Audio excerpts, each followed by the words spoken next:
नमस्कार, आदाब। Crime petrol city crimes अध्याय के आज के एपिसोड में आप सबका स्वागत है। पुनीत 20 रखवा दिए ना? हाँ भैया। 20 शाम तक भिजवा देना। जी भैया। एक मिनट सुनो। 1 2 3 4 5 वहाँ चपरासी का जरा चाय पानी देख लेना। जी भैया। जगदीश, ये आपस में बैठो। अच्छा सुनिए, तेरा पेपर वर्क देख लेना, एक ज़रूरी काम आया, मैं उससे बाहर जा रहा हूँ, ठीक है? संभाल भैया जी, मैं मैनेज कर। हेलो, हाँ आता हूँ।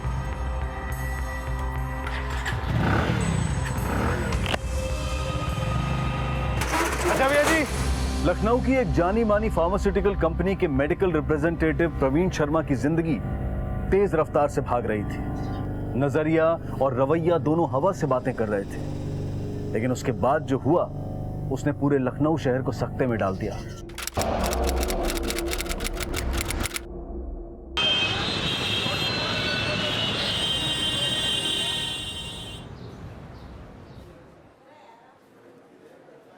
मैडम कितना टाइम और लगेगा? देखो, आज डॉक्टर साहब बहुत बिजी है, अंदर पेशेंट लोग भी हैं। अरे 2 घंटे से वेट कर रहा हूँ मैं यहाँ पे। देखिए, वो आप जानो, लेकिन डॉक्टर साहब आज 1-2 से ज्यादा एमआर से नहीं मिल पाएंगे। लेकिन मैडम, आप प्लीज उनको इन्फॉर्म कर दीजिए, अगला नंबर उन्हीं का है। जी। हेलो भैया जी, आ जाइए, नंबर आ गया है। अरे भाई, किसे फोन करके बुला रहा है? आएंगे तो खुद ही देख लेना। प्रवीण शर्मा है ना शुक्ला जी, क्यों चिंता करते हैं आप? अच्छा रखते हैं, हमारा नंबर आ गया। दे तो नहीं। नहीं भैया जी, अभी पेशेंट निकला है, जाइए। बहुत बढ़िया। हेलो भाई, ऐसे कैसे अंदर जा रहे हो? यहाँ पे हम सब लाइन में दिखते नहीं क्या? अरे लाइन आप लोगों के लिए बंधु, हमारे लिए अरेंजमेंट। अब एक ही बात कितनी बार बतानी पड़ेगी आपको? आराम कीजिए। देखा कितना बेशर्मी से अंदर चला गया। कब तक बर्दाश्त करते रहेंगे इसको? कोई भी क्लिनिक हॉस्पिटल नहीं छोड़ा साले ने, सब जगह सेटिंग करा के। ये लीजिए सर। ये क्या है? दवा का नया सैंपल? नहीं नहीं सर, एक छोटा सा birthday gift. Praveen, this is too cheap है सर। आपके लिए हमारे मन में जो रिस्पेक्ट है उसके सामने ये कुछ भी नहीं। सर सच कहूँ, इस पूरे शहर में आपके कैलिबर के डॉक्टर्स बहुत ही कम हैं। पूरी मेडिकल रिप्रेजेंटेटिव कम्युनिटी में सर आपकी बहुत इज्जत है। डॉक्टर वर्मा, एक पर्सनली एक बात कहूँ सर, मैं पूछता हूँ आपको लिटरली। अरे क्या प्रवीण। अरे तुम्हारी कंपनी का वो जो नया टॉनिक है, मेटा शक्ति सिरप। हाँ, 3000 बॉटल्स का कल ही ऑर्डर दिया है मैंने। Thank you so much sir. 2 और कंपनी के ऑफर्स थे, लेकिन सर हमारा ऑफर बेस्ट है। और सर मैं वैसे भी जानता हूँ कि डॉक्टर शुभांकर वर्मा कभी भी क्वालिटी पे कॉम्प्रोमाइज नहीं करते हैं। सर, यस, वो बाहर कुछ एमआरस काफी देर से आपका वेट कर रहे हैं। बाकी लोगों के लिए टाइम नहीं है, उनको जाने के लिए बोल। Okay sir. अरे आप सब एमआरस प्लीज सुनिए, अभी डॉक्टर साहब आप लोगों से नहीं मिल पाएंगे, बहुत बिजी है। अरे मैडम, बात तो सुनिए। अरे जब देखो मस्ती। अरे लीना, क्या तुम कुछ समय के लिए आती हो और काम में जुट जाती हो? बैठो भाई, बैठो ना। के 2 कार्टन भिजवा दिए जी, बाकी के दोनों कल भिजवा देंगे। हाँ जी हाँ जी हाँ जी। कैसा मेरा बच्चा, कब आए? प्रणाम भैया। प्रणाम। बैठो। लीना कैसी हो, कब आए? बिल्कुल ठीक, बस 1 घंटे पहले ही तो आई। बैठो बैठो। हाँ। कैसे हो मंजू? ठीक हूँ भैया। लखनऊ आए थे तो सोचा ताऊजी ताजी से मिलते चले जाए। और बताओ। बस कल जा रहे हैं। अरे इतनी जल्दी क्यों? अच्छा 1 मिनट, जाते वक्त चाचा चाची के लिए ना वो जोड़ों की दवाइयाँ ले जाना, तकलीफ रहती है ना उन्हें। थैंक यू सो मच भैया।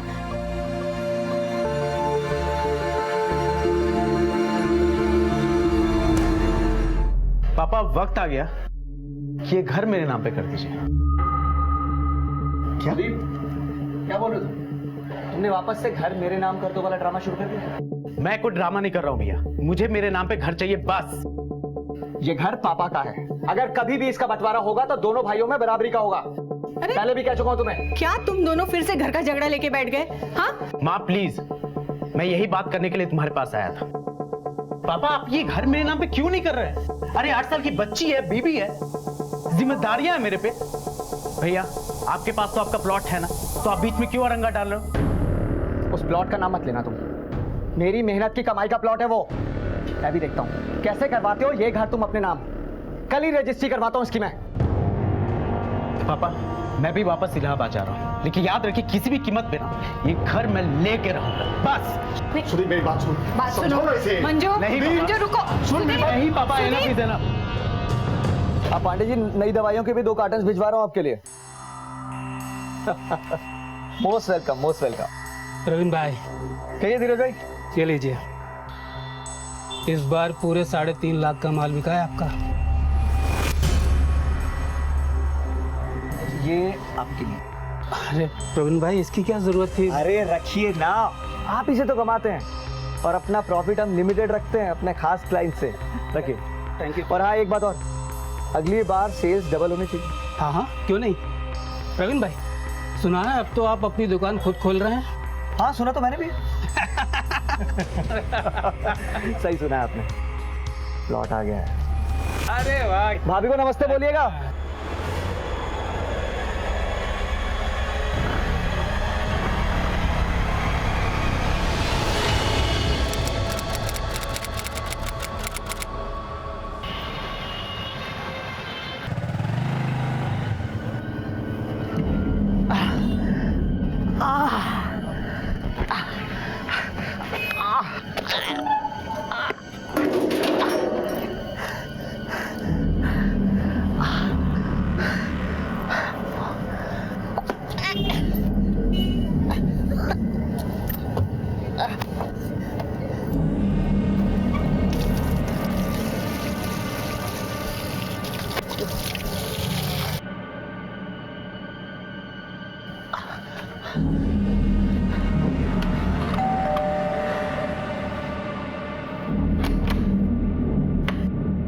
प्रवीण, क्या हुआ बेटा? हाँ?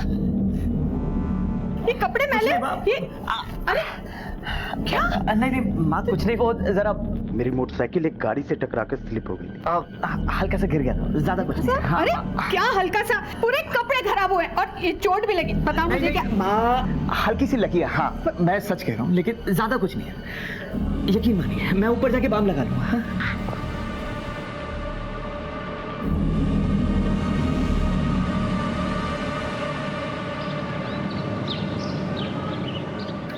Praveen, good morning. उठ जा बेटा, देख चाय लेके आई हूँ। अब तबीयत कैसी है प्रवीण? हाँ प्रवीण, प्रवीण, प्रवीण, प्रवीण, प्रवीण, प्रवीण, प्रवीण, अरे सुनिए, सुनते हैं। देखिए प्रवीण को क्या हो गया।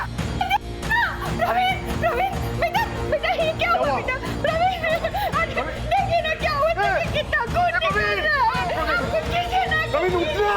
ए प्रवीण, ना बेटा, प्रवीण, प्रवीण, प्रवीण उठ जा। प्रवीण, प्रवीण, जल्दी चलो, जल्दी चलो। प्रवीण, डॉक्टर, हटिए हटिए, देखने दीजिए, हटिए हटिए हटिए। पता नहीं सुबह चाय लेके गई तो देखा आपके बेहोश पड़ा है। प्रवीण,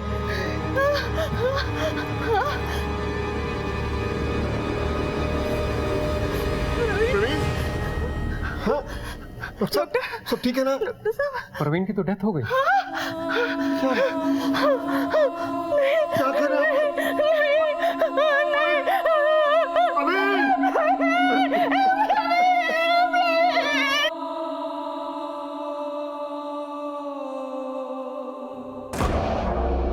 एक तेज तर्रार मेडिकल रिप्रेजेंटेटिव अपने फील्ड में सबको पीछे छोड़कर आगे निकल रहा था। मेडिकल प्रोफेशन में मेडिकल रिप्रेजेंटेटिव्स के बीच में उसके नाम के चर्चे थे। जूनियर्स उससे भय खाते थे और बराबर वाले उससे जलते थे। उधर घर में कामयाब, सफल और पैसे वाले बेटे की हैसियत तनाव की वजह बन रही थी। कई सवालों के पीछे छुपी इस सच्चाई को बेनकाब करना पुलिस के लिए एक बहुत बड़ी चुनौती बनने वाला था।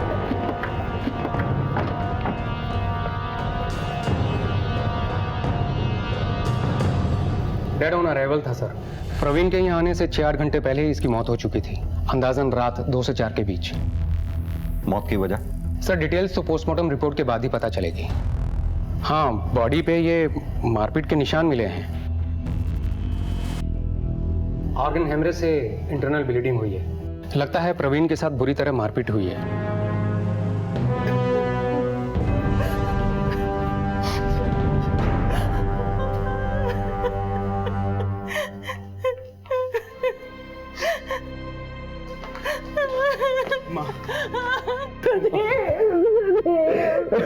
माँ कैसे हो गया माँ? रात को जब लौटा तो उसे मामूली सी अंदरूनी चोट लगी थी।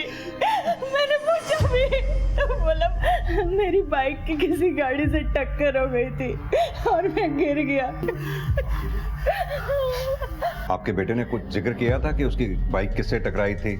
मेरा मतलब कोई गाड़ी या उसके ड्राइवर के बारे में जिक्र किया हो? नहीं सर, कुछ भी नहीं बताया उसने। इतनी रात को आ कहां से रहा था आपका बेटा? सर ऑफिस से आ रहा होगा, बाकी हमें और कुछ नहीं पता। ऑफिस कहाँ है उसका?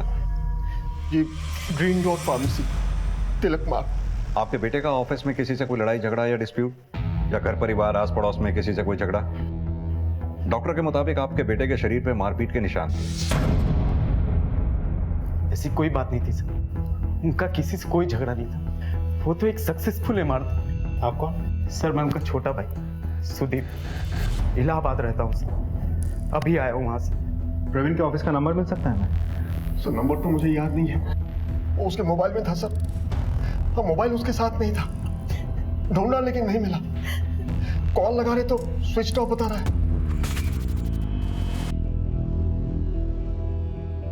प्रवीण के पेरेंट्स के मुताबिक प्रवीण रात को लगभग 11 बजे के आसपास घर आया और 2 से 4 के बीच में उसकी मौत हो गई। अगर हो ना हो प्रवीण के साथ कहीं ना कहीं कोई झगड़ा फसाद हुआ है। उसका मोबाइल भी गायब है, उसके मोबाइल की लास्ट लोकेशन ट्रैक करवाओ। अगर ये ऑफिस से घर तक के रास्ते के बीच में उसके साथ रोड एक्सीडेंट या रोड रेज का मामला है तो ऑफिस से घर तक के रास्ते के बीच में जहां जहां भी सीसीटीवी हैं सबके फुटेज चेक करवाओ। रास्ते में जितने भी दुकानदार, रिक्शा वाले, सबसे पूछताछ करो। तब तक प्रवीण के ऑफिस में चल के हम पूछताछ करते हैं।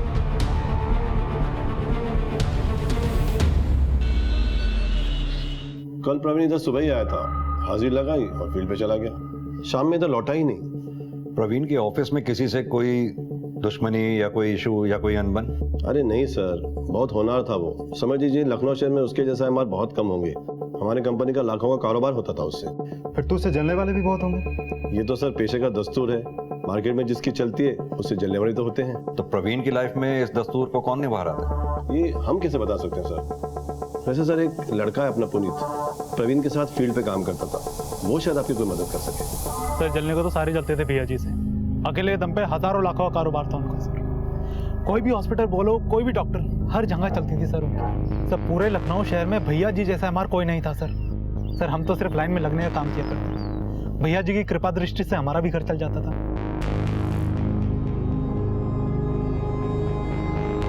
सर शायद उसने अपनी खुंदक निकाली होगी। कौन? डॉक्टर के केबिन में बिना परमिशन एंटर हो रहे हो, उनसे कैसे बात की जाती है ये भी नहीं पता तुम्हें? जान तो किससे बात कर रहे हो तुम?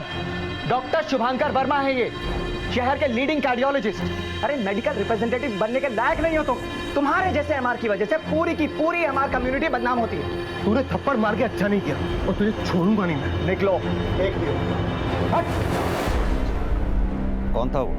सर बीबी प्रसाद हॉस्पिटल में डॉक्टर शुभांकर से मिलने आया था, राघव श्रीवास्तव। राघव श्रीवास्तव? असगर सर, हो सकता है ये प्रोफेशनल राइवलरी का केस हो, उठा के लाओ उसको।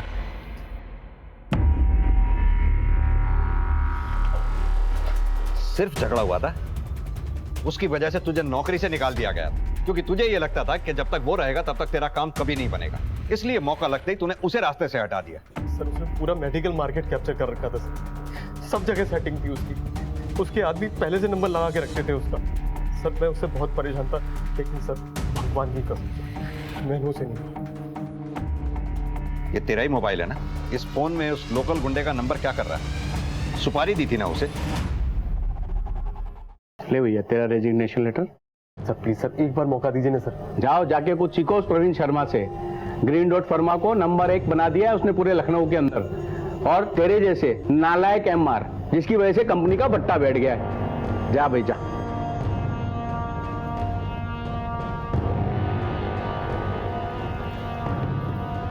भाई अब सीधी उंगली से काम नहीं चलेगा। मैं जानता हूं किसी को जो आपका ये कांटा निकाल सकता है। ये लो नंबर और बात कर लो उससे।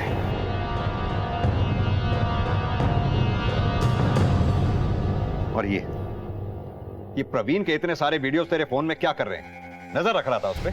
सर प्रवीण आदमी सही नहीं था सर। सर वो उल्टे सीधे तरीके से बिजनेस हत्या लिया करता सबके। और सर उसकी ये सब वीडियो ना उसकी गलतियों को रिकॉर्ड करने के लिए बनाए थे, जिससे कि उसकी असलियत सबके सामने आ सके सर। और सर उस दिन मेरी नौकरी छूट गई थी सर, मुझे कुछ समझ में नहीं आ रहा था कि मैं क्या करूं, तो मैंने गुंडों से बोल के उसको सबक सिखाने की सोची, और इसी मारे उस गुंडे का नंबर मेरे फ़ोन में था। सर मैं सच कह रहा हूँ सर, मैंने कुछ नहीं किया। अब कुछ दिन हमारा मेहमान बन के रह, शायद तुझे कुछ याद आ जाए। Sir sir sir please sir sir sir सुनिए तो सर सर सर इंसान को जब कामयाबी मिलती है तो कई बार कामयाबी अपने साथ कुछ दुश्मन भी लेकर आती है। प्रवीण जिस रफ्तार से अपने प्रोफेशन में आगे बढ़ रहा था, वो कई लोगों की आंखों का कांटा बन गया था। खासकर उसके तौर तरीके, उसका जुगाड़िया अंदाज उसके कॉम्पिटिटर्स को नुकसान पहुंचा रहा था। और इसी प्रोफेशनल राइवलरी की थ्योरी पर चलकर पुलिस ने एक संभावित कॉम्पिटिटर से पूछताछ शुरू की। पुलिस को राघव पर शक था, इसीलिए उन्होंने राघव की पुलिस रिमांड बढ़वा ली। पुलिस कुछ नए सुराग टटोल ही रही थी कि तभी प्रवीण की पोस्टमार्टम रिपोर्ट आई। सर, प्रवीण शर्मा की पोस्टमार्टम रिपोर्ट। शरीर पे छोटी बड़ी कई चोटें लगी हैं, खोपड़ी, पेट, लिवर, हर जगह गहरे जख्म। सर जख्मों से तो लगता है कि किसी हेवी चीज से वार किया गया है, मे बी कोई हॉकी स्टिक या पाइप या हेवी रॉड, ऐसा कुछ। मुझे तो लगता है कहीं रोड रेज का मामला ना हो, या फिर लूटपाट का सर, क्योंकि प्रवीण का मोबाइल अभी तक हमारे हाथ नहीं लगा है। और जिस तरीके से उसे मारा गया है, उसे तो यही लगता है कि उसको जान से मार डालने के लिए ही उस पर हमला किया गया था। पीट के मारा गया सर।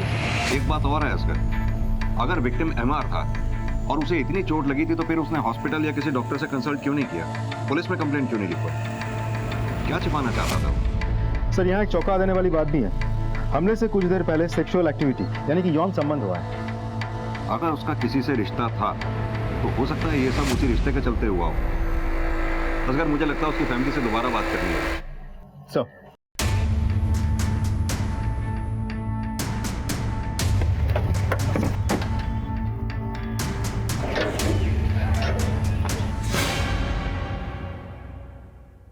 प्रवीण शादीशुदा था? नहीं तो उसका किसी के साथ कोई अफेयर, कोई संबंध था? अरे नहीं साहब, वो तो बस अपने कामों में ही लगा रहता था। हाँ सर, अपने आप में ही रहता था। बाहर क्या करता है, किससे मिलता है, घर पे आके कुछ नहीं बताता था। प्रवीण का एक भाई भी है, अस्पताल में देखा था उसे, वो कहीं दिखाई नहीं दे रहा। जी, हमारा छोटा बेटा सुदीप, वो इलाहाबाद में रहता है। दाह संस्कार के बाद वो वापस चले गया अपनी फैमिली के साथ। इतनी जल्दी? जी वो उसके बच्चों के एग्जाम है, बोल के गया है कि कल आएगा। साहब मेरा बेटा प्रवीण बचपन से ही पढ़ाई में बहुत ही होशियार था, स्वभाव से भी बहुत ही शांत। वो तो कभी किसी का बुरा करने का सोच भी नहीं सकता था, लेकिन फिर भी उसके साथ ऐसा हो गया। मैं आपके हाथ जोड़ती हूँ, कुछ भी कीजिए पर उसके कातिलों को जल्द से जल्द पकड़ लीजिए।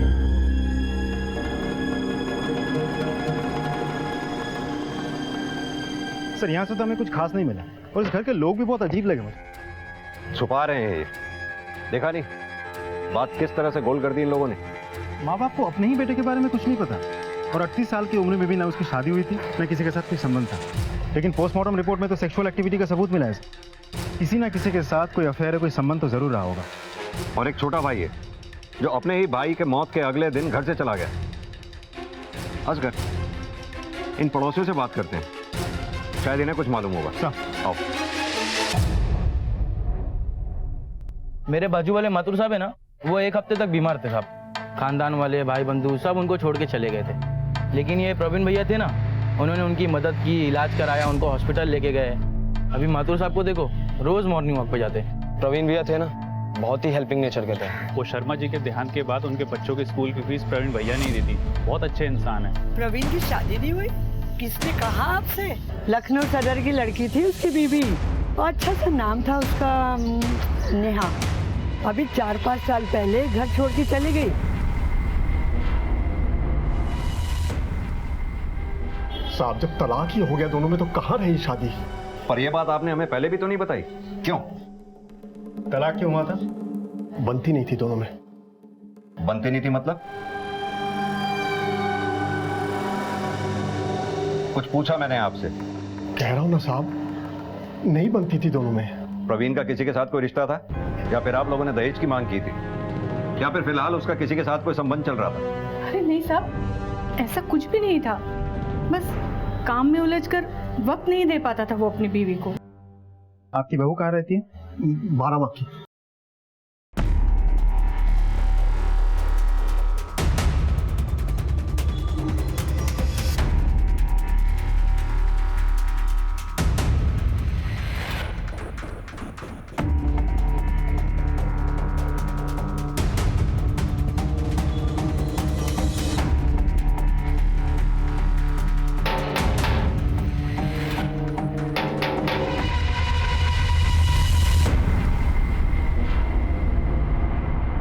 नेहा,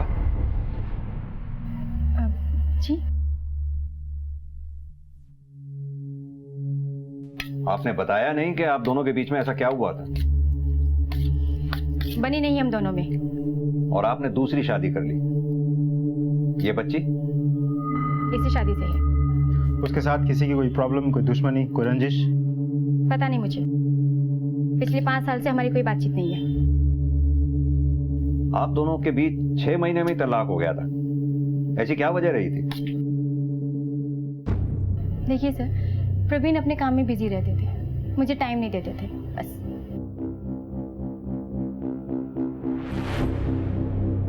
उसका बाहर किसी से कोई रिश्ता या फिर? मुझे नहीं मालूम। अच्छा, इतना तो मालूम होगा कि प्रवीण और सुदीप दोनों भाइयों के बीच संबंध कैसे थे? ठीक ही थे, जब तक मैं थी। आपको किसी पे शक या फिर कोई ऐसा जो प्रवीण की हत्या कर सके?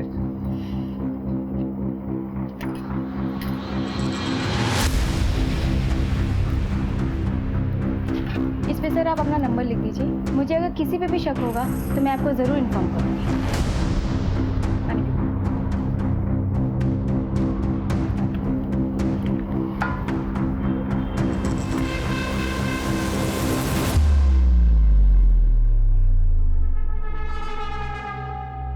माँ बाप भाई और अब ये पत्नी नेहा, कोई भी सीधी तरह से बात नहीं कर रहा।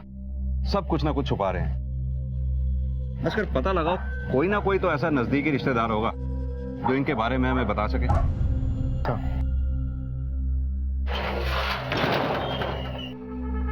इसके भी कॉल रिकॉर्ड चेक करो।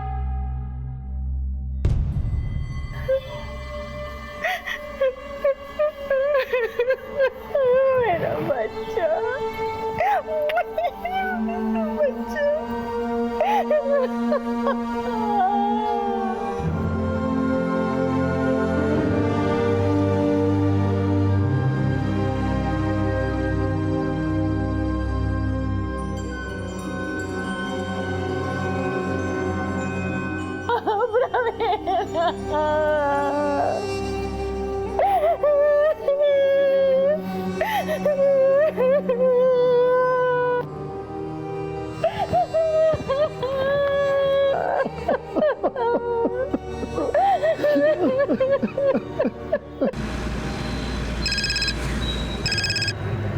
हेलो सर, प्रवीण की एक कजन सिस्टर है लीना, जो हमें कुछ इन्फॉर्मेशन दे सकते हैं।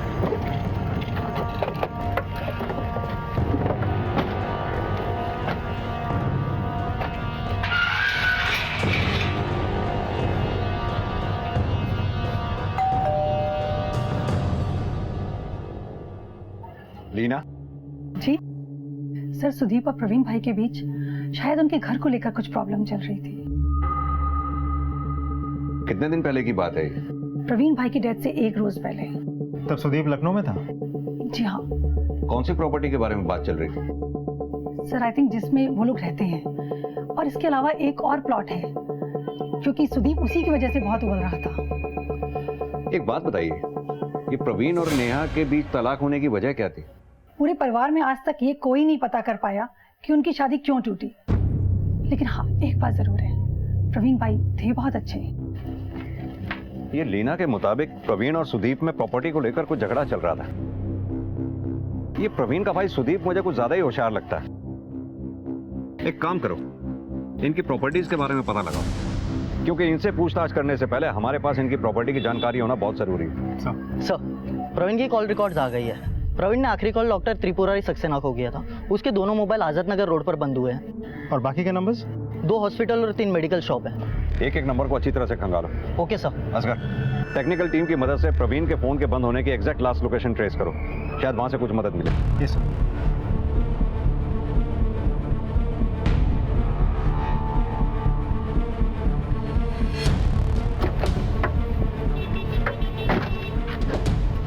डॉक्टर सक्सेना है? हाँ सर, साहब अंदर ही है। मिलना है हमें उनसे। आइए। हाँ, प्रवीण उस रोज आया था हमारे घर। He was a very good MR, very efficient. यहाँ आने की कोई खास वजह? प्रवीण की फार्मा कंपनी से ज्यादातर दवाइयाँ हमारे अस्पताल में आती। कुछ एक सैंपल दिखाने थे उसे, तो मैंने कहा मैं घर पे ही हूँ, यहीं आ जाओ। प्रवीण कितनी देर रुका होगा यहाँ? कितने बजे आया था वो? यही कोई 8:30 9 बजे आया था। 15-20 मिनट रुका, चाय पी, बातें हुई, देन ही लेफ्ट। यहाँ से कहाँ जाने वाला था वो? कुछ बोला उसने? नहीं, ऐसा तो कुछ बोला नहीं उसने। पूनम, कहीं जा रही हो? टूर पे? मानव, दीदी को छोड़ के आओ।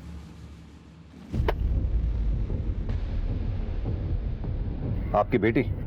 जी, वो पीआर एजेंसी में काम करती है, डेल्टा वर्ल्ड। बहुत ट्रैवल करना पड़ता है, टूरिंग होती है उसकी।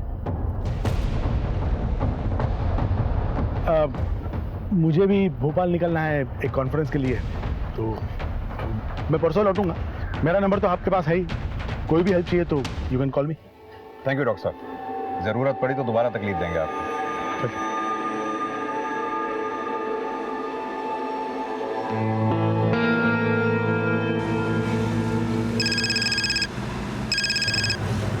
हेलो, ठीक है सर। प्रवीण के मोबाइल की लास्ट लोकेशन गणेश नगर का एक सुनसान एरिया बता रहा है। उन्होंने मैदान के पास एग्जैक्ट लोकेशन नैरो डाउन किया है। कमालो जी, गाड़ी घुमाओ।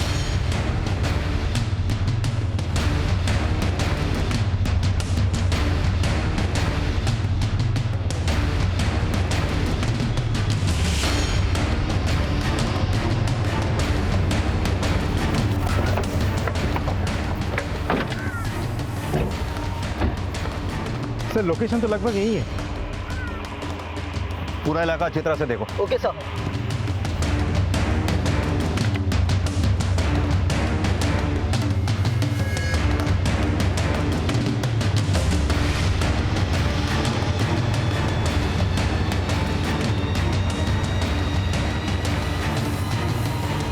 सर, टूटा हुआ मोबाइल मिला है। सर, कहां से मिला ये? सर वहां गिरा हुआ था। सर यहाँ। और देखो, कुछ मिलता है क्या? जी सर। असगर सर, मुझे लगता है प्रवीण का कोई पीछा कर रहा था। सुनसान इलाका देखकर उसे यहाँ घेर कर उसकी पिटाई की गई। लेकिन मुझे मामला लूट का नहीं लगता, क्योंकि अगर लूट का मामला होता तो चोर इतना महंगा मोबाइल छोड़ता नहीं। ये एंगल लूट का नहीं, कुछ और ही एंगल लग रहा है।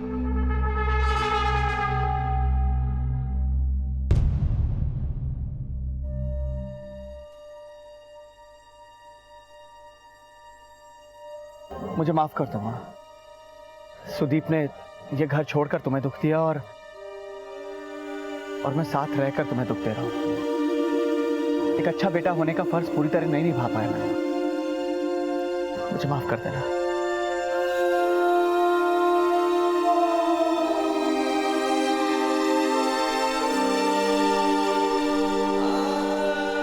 रवि, अपनी माँ को रोता हुआ छोड़ के कहाँ चला गया तू बेटा? सर, प्रवीण शर्मा के घर की प्रॉपर्टी के पेपर्स। बड़ी अजीब बात है सर, प्रॉपर्टी ना बेटों के नाम है ना बाप के। तो फिर किसके नाम? प्रवीण की तलाकशुदा बीवी नेहा अवस्थी के नाम है। ये देखिए सर, प्रवीण के फादर भूषण शर्मा ने खुद ये प्रॉपर्टी नेहा अवस्थी के नाम कर दी। सर लगता है इस घर के सभी लोगों को झूठ बोलने की बीमारी है। नहीं असगर, झूठ बोलने की नहीं, सच छिपाने की बीमारी है। जरूर कोई बहुत बड़ा सच छुपा रहे हैं ये लोग।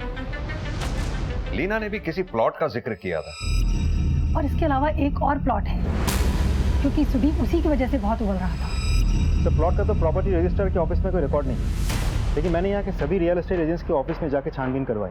एक बार फिर बात करते हैं, कुछ ना कुछ पता चल जाएगा। मेडिकल रिप्रेजेंटेटिव प्रवीण शर्मा की मौत दिन ब दिन पुलिस के लिए एक पहेली बनती जा रही थी। प्रोफेशनल राइवलरी का एंगल अभी तक पूरी तरह से सुलझा नहीं था कि घर में प्रॉपर्टी को लेकर भाइयों में आपसी रंजिश की बात सामने आई, और जब पुलिस ने इस मसले को खंगाला तो हैरान कर देने वाले तथ्य सामने आए। जिस घर को लेकर भाई आपस में भिड़े हुए थे, उस घर को उनके पिता भूषण शर्मा पहले ही किसी और के नाम कर चुके थे, और कोई नहीं, तलाकशुदा बहू नेहा के नाम। पर आखिर ऐसी क्या वजह हो सकती है कि ससुर अपनी संपत्ति को अपनी बहू के नाम कर दे, और वो भी तलाकशुदा बहू के नाम, जिससे उनके बेटे की बनती ना हो। आखिर ऐसी क्या वजह थी कि इस बेहद पारिवारिक बात को परिवार के साथ ही शेयर नहीं किया गया, गुप्त रखा गया? पुलिस परिवार को आजमा चुकी थी, परिवार सच छुपाने पर आमादा था। अब इन सवालों के जवाब अगर कोई दे सकता था तो वो थी तलाकशुदा बहू नेहा। सर, वो शादी के 9 महीनों के अंदर ही हमारा डिवोर्स हो गया था। पापा जी चाहते थे कि मैं कोर्ट में एलिमनी और मेंटेनेंस का दावा ना करूं, इसलिए उन्होंने ये घर मेरे नाम लिख दिया। सर, उन दिनों प्रवीण का काम ठीक से जमा नहीं था, इसलिए डिवोर्स के बाद मेंटेनेंस या एलुमिनी देने की उसकी हैसियत नहीं थी। तो इसके पहले कि नेहा के माँ बाप आके तमाशा करें, मैंने हमारा ये घर नेहा के नाम कर दिया। और ये बात आपने अपने घर में किसी को बताई नहीं, है ना? जी, मुझे मालूम थी। तुम्हारे भाई ने एक प्लॉट ले रखा था? जी सर। कहां पर? शायद नेताजी नगर में। और उसी प्लॉट को लेकर तुम दोनों भाइयों के बीच में अनबन चल रही थी, है ना? सर, मैं तो बोल रहा था इनके पास प्लॉट है, ये घर मेरे नाम कर, लेकिन सर वो मुझसे लड़ पड़े। अब बोलने लगे पैतृक संपत्ति है पापा की है, ऐसे कैसे छोड़ दूं? तो फिर प्रॉब्लम क्या थी? सर, बिजली ऑफिस में क्लर्क, 8 साल की बच्ची है मेरी, उसकी शादी की, उसकी पढ़ाई लिखाई की जिम्मेदारियां हैं मुझ पे। सर, मैंने तो पापा से बोला था कि ये घर मेरे नाम पर, लेकिन पापा वो तो खुद ही मेरे इमोशंस के साथ खेल रहे थे। तुम्हारे पापा ने अपने प्रॉपर्टी नेहा के नाम क्यों कर दी? मालूम नहीं सर। लेकिन हमें मालूम, तुम्हारे पापा ने वो प्रॉपर्टी नेहा के नाम कर दी थी। अगर तुम्हारे पापा ने वो प्रॉपर्टी नेहा के नाम नहीं की होती तो प्रवीण की हत्या के बाद वो प्रॉपर्टी तुम्हारे नाम होती, और इसी भ्रम में तुमने अपने भाई की हत्या कर दी। सर, कैसी बात कर रहे हैं? कोई भाई अपनी भाई की जान लेता है?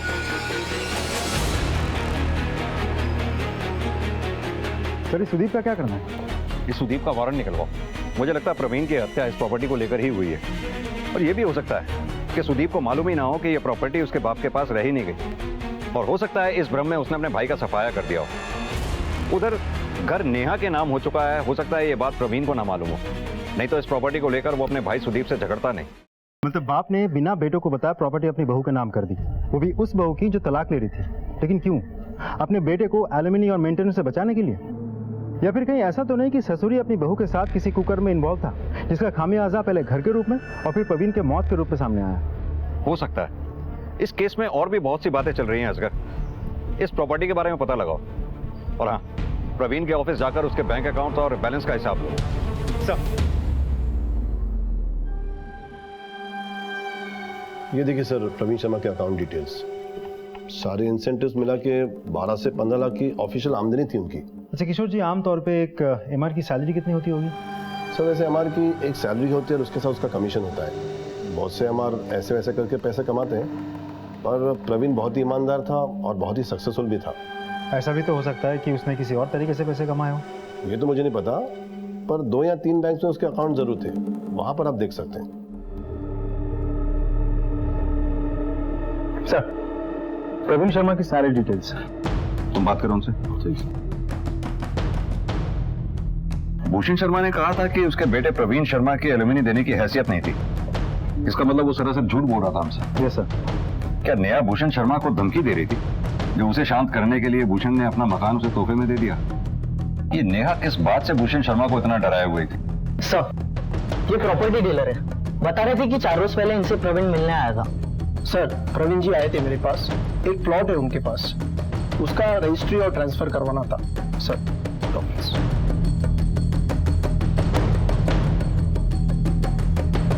ये प्लॉट तो डॉक्टर त्रिपुरारी सक्सेना का है। जी सर, उन्होंने प्रवीण जी को गिफ्ट दी थी ये प्रॉपर्टी। गिफ्ट दिया था? प्रवीण जी बता रहे थे, डॉक्टर साहब बहुत ही मानते हैं उनको। प्रवीण भाई अपनी खुद की दवाइयों की डिस्ट्रीब्यूशन की कंपनी डालने की सोच रहे थे। अगले दिन प्रवीण जी को प्रॉपर्टी की रजिस्ट्री करवानी थी, पर उनका देहांत हो गया। क्या प्राइस होगा इस प्रॉपर्टी का मार्केट में? अंदाजन 50-55 लाख की होगी सर। 50 से 55 लाख? ठीक है, थैंक यू, आप जा सकते हैं। जी सर। सर कहीं ये दवाइयों का बड़ा घोटाला तो नहीं है? शायद प्रवीण ने सैंपल वाली दवाई पैसे लेके बेची हो और बदले में डॉक्टर सक्सेना ने डॉक्टर प्रवीण को उसका हिस्सा प्लॉट के रूप में दिया हो। वजह कोई भी हो असगर, लेकिन क्या कोई डॉक्टर एक एमआर को 50 से 55 लाख की प्रॉपर्टी गिफ्ट में दे सकता है? ये डॉक्टर अभी भोपाल में ही है ना? ये सर, कॉन्फ्रेंस की वजह से अभी तक वही है। इससे पहले कि वो हमारी हलचल से अलर्ट हो जाए, उसके लौटने से पहले उसके बारे में हॉस्पिटल और फील्ड दोनों जगह पता करो। ये केस पुलिस के लिए सांप सीढ़ी साबित हो रहा था। व्यवसायिक द्वेष से पारिवारिक कला और फिर वहां से बहू के नाम इकलौती संपत्ति उलझने बढ़ाती जा रही थी कि एक उलझन और जुड़ गई। प्रवीण के नाम एक जमीन, और वो भी एक डॉक्टर का उसके नाम तोहफा। क्या था इसके पीछे? कोई मेडिकल घोटाला, रिश्वत, ब्लैकमेल या फिर कुछ और? यकीन मानिए जो परतें खुल रही थी उसकी कल्पना कुछ सपने में भी नहीं कर सकता था।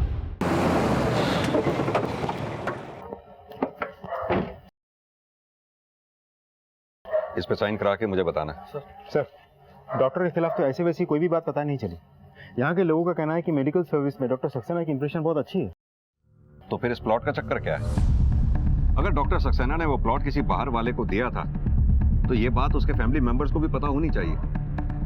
अब सवाल ये उठता है कि डॉक्टर ने वो प्लॉट अपनी मर्जी से दिया था या फिर किसी मजबूरी में।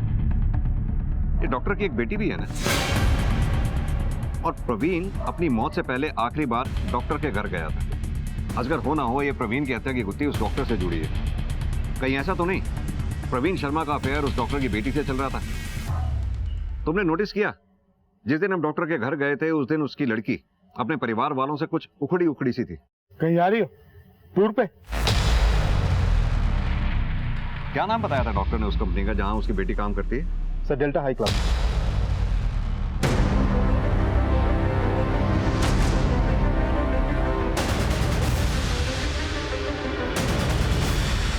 सर पूनम सक्सेना 4 दिन पहले तक यहीं काम कर रही थी, पर फिर उसने काम छोड़ दिया। सुना है वो दिल्ली शिफ्ट होने वाली है। कोई प्रॉब्लम थी उसे यहाँ? इधर कोई प्रॉब्लम नहीं थी, पर शायद घर का कोई इश्यू था। कैसा इश्यू? एक बार किसी से फोन पर कहते हुए सुना था उसको। मुझे बार बार फोन क्यों कर रहे हो? मैंने कहा ना मुझे बात नहीं करनी है, फिर भी बार बार फोन करके परेशान कर रहे हो। मैंने कहा ना उस अफेयर के बारे में मुझे बिल्कुल बात नहीं करनी है। Just leave me alone. Asgar कहीं ऐसा तो नहीं कि प्रवीण शर्मा का अफेयर डॉक्टर सक्सेना की बेटी पूनम सक्सेना के साथ चल रहा हो? जिसपे शायद फैमिली की ऑब्जेक्शन थी। और शायद डॉक्टर सक्सेना ने वो प्लॉट प्रवीण शर्मा को इसलिए दिया हो ताकि उसकी बेटी का पीछा छोड़ दे, यानी कि प्यार की कीमत। तो फिर प्रवीण शर्मा की मौत क्यों हो गई? अब ये तो डॉक्टर सक्सेना की बीवी और उसके बेटे से मिलकर ही पता चलेगा।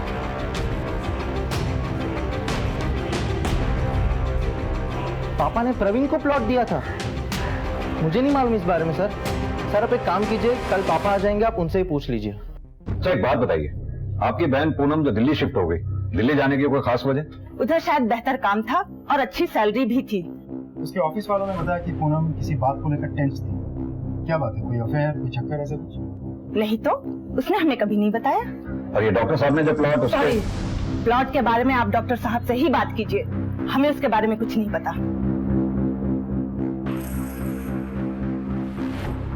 सलाम। असगर इस गार्ड को थाने बुलाओ, शायद इससे कुछ पता चले। 20 जुलाई को जब प्रवीण शर्मा डॉक्टर साहब के घर आया तो घर पे और कौन था?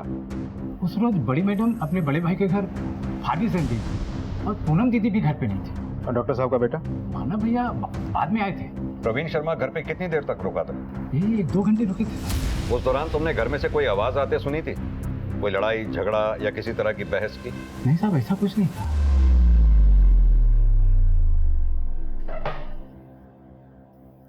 What is this, inspector?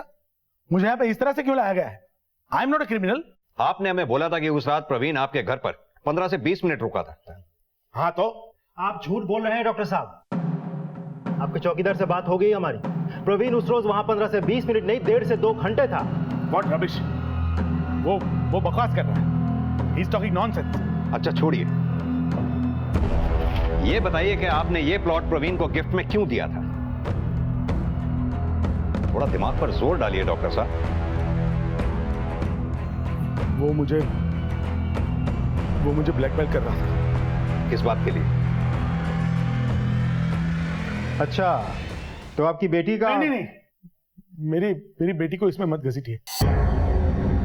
उसका कोई दोष नहीं, सारी गलती, सारा दोष मेरा ही है।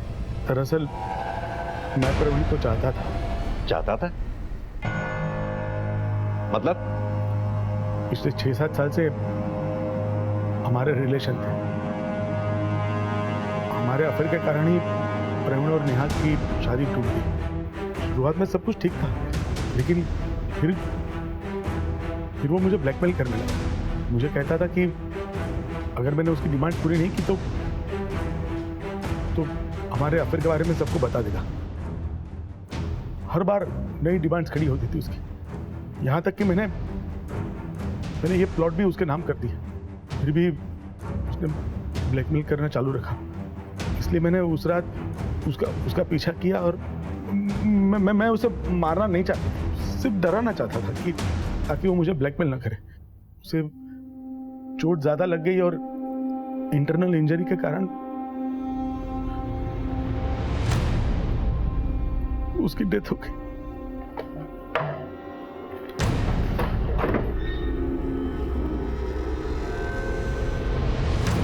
ये आदमी अभी भी झूठ बोल रहा है। आपको ऐसा क्यों लगता है सर? ये आदमी एक डॉक्टर है, MBBS MD। इसको पता कहाँ मारने से आदमी की मौत हो सकती है, फिर ये किसी को मारने में गलती कैसे कर सकता है? एक मिनट। उस रात आपके और प्रवीण के अलावा घर पर और कौन कौन था? कोई नहीं। मेरी वाइफ उसके भाई के घर पे गई थी और पूनम उसकी फ्रेंड के घर पे, और मानव हॉस्पिटल में था, उसकी नाइट शिफ्ट।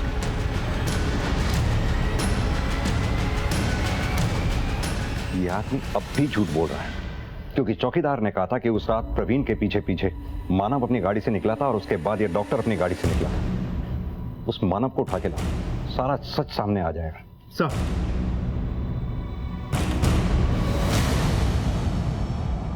तुम्हारे गार्ड ने बताया जिस रात प्रवीण तुम्हारे घर तुम्हारे पापा से मिलने आया था, प्रवीण के जाने के बाद तुम भी उसके पीछे पीछे गाड़ी में निकले थे। क्या सच्चाई है?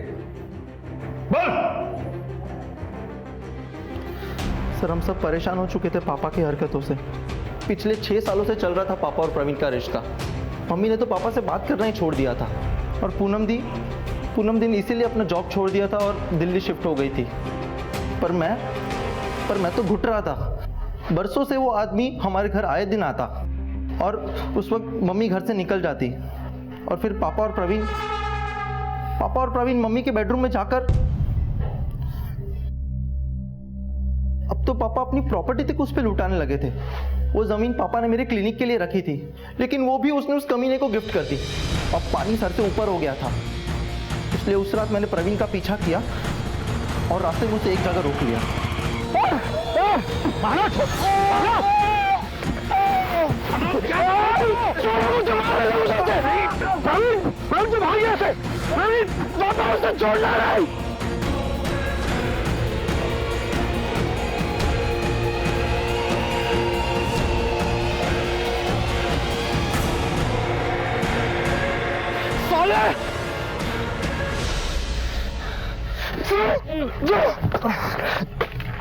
सर, पापा को छोड़ दीजिए प्लीज। जो भी किया मैंने किया है सर, प्लीज।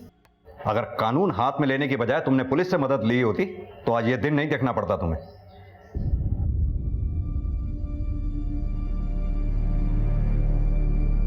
प्रवीण शर्मा की मौत सिर्फ एक हत्या नहीं बल्कि एक ऐसी घटना है जो देश और समाज के सामने कई सवाल खड़े करती है। ना सिर्फ प्रवीण शर्मा का वैवाहिक जीवन खत्म हो गया बल्कि उसकी जीवन रेखा ही समाप्त हो गई। याद रखें, जीवन का सुख प्राकृतिक संतुलन और प्राकृतिक नियमों का पालन करने में ही है। जब जब इस संतुलन को तोड़ा मरोड़ा जाएगा उसका भुगतान किसी न किसी रूप में करना ही होगा। माँ की आंखों का तारा हूँ, पापा की खुशियों का सहारा हूँ। अब दुनिया पे भी छा जाऊंगी जब मैं कलेक्टर बन जाऊंगी।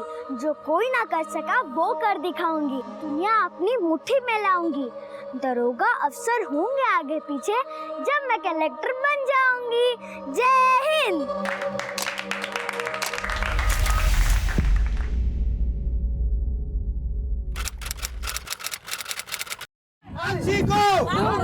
मानसी को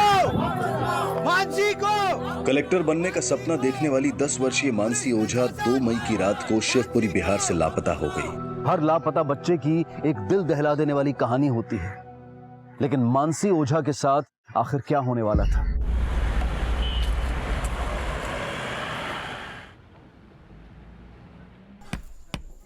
हमने ना अपने पापा को पहले ही बोल दिया था कि हम पिंकी बुआ की शादी में पिंक लहंगा पहनेंगे, और अगर तुम दोनों भी पिंक लहंगा पहन कर आओगे तो फिर बारातियां बोलेंगे दुल्हनिया पिंकी और भतीजिया पिंक।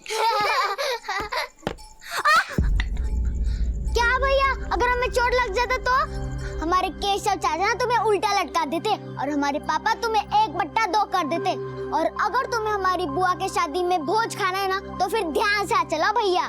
चलो।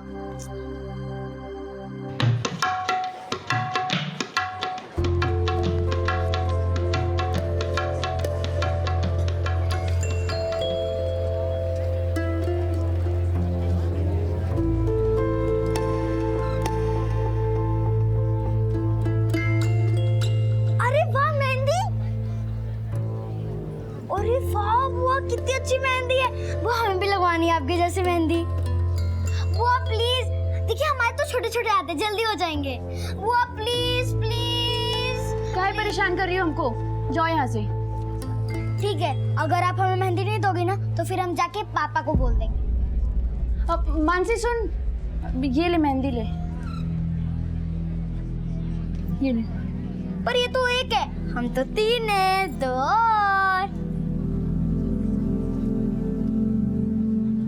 ये ले, और अपनी ना ये 10 फुट लंबी जुबान पे भी लगा लेना, बहुत चलती है। चल चल चल मेहंदी लगाएंगे। पिंकी, मानसी भतीजी है तेरी, थोड़ा मीठा बोल, ससुराल में भी ऐसी कड़वी जबान नहीं चलेगी, समझी?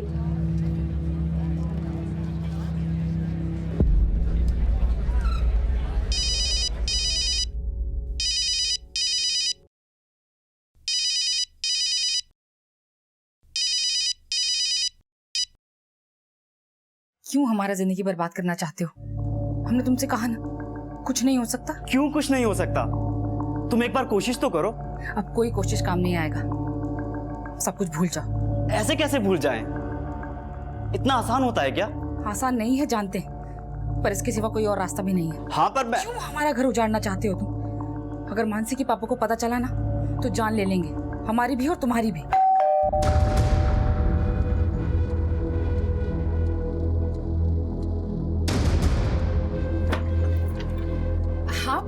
अरे तैयार नहीं हुए अभी तक?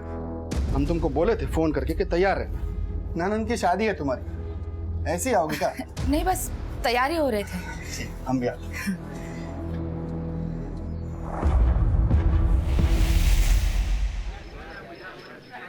अरे पंडित जी प्रणाम। कल्याणमस्तु, कल्याणमस्तु। पंडित जी प्रणाम। दही चूड़ा आम, पंडित जी पलट गए, गिर गया। सुरतिया राधा सी और हरकतें कन्हैया सी। अरे इतना बोलने के बजाय मानसी थोड़ा पढ़ लिख लिया कर। अरे खूब पढ़ते पंडित जी, तभी तो फर्स्ट आते हैं। आपकी तरह चौथी फेल थोड़ी ना। चल हट।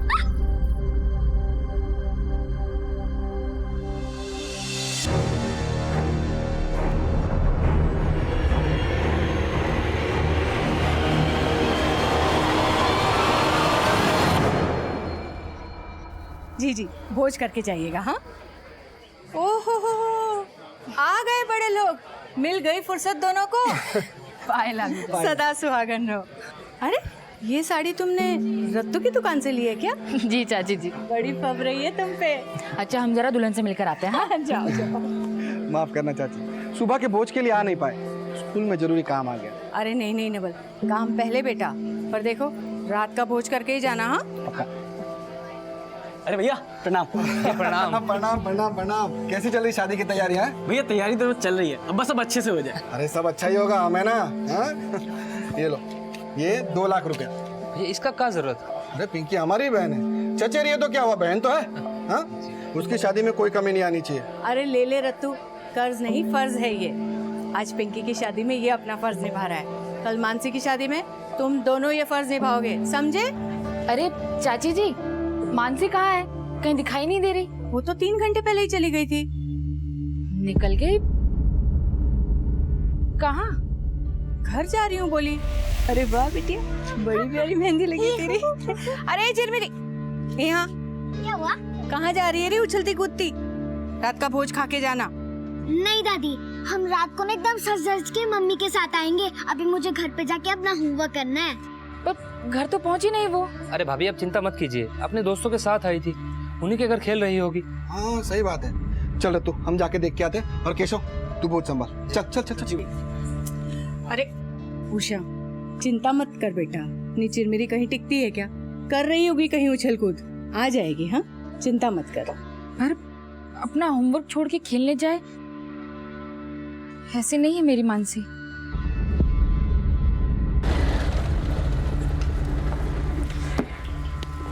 गौतम जी, गौतम जी, गौतम जी, गौतम जी। अरे नमस्कार नवल भाई, क्या बात, इतने परेशान क्यों लग रहे हो? वो मानसी आई है आपके घर निशा के साथ? नहीं, मानसी तो नहीं आई। क्यों, क्या हुआ?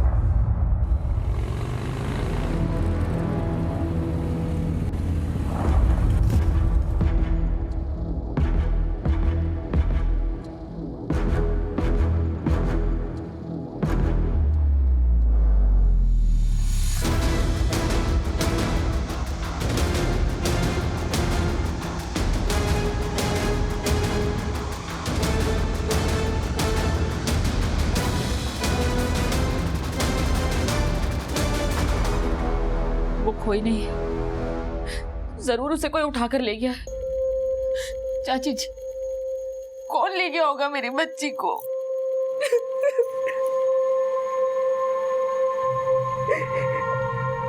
भैया हमें नहीं पता कि मानसी का इस बात से कोई लेना देना है या नहीं, लेकिन जब हम मानसी को ढूंढ रहे थे तो हमें एक बात का पता चला। जिस रास्ते से मानसी घर लौट रही थी, लल्लन भी उसी रास्ते पर था। लल्लन? कहीं वो तो गायब नहीं कर दिया मानसी को? भैया हमें भी ऐसा ही लगता है।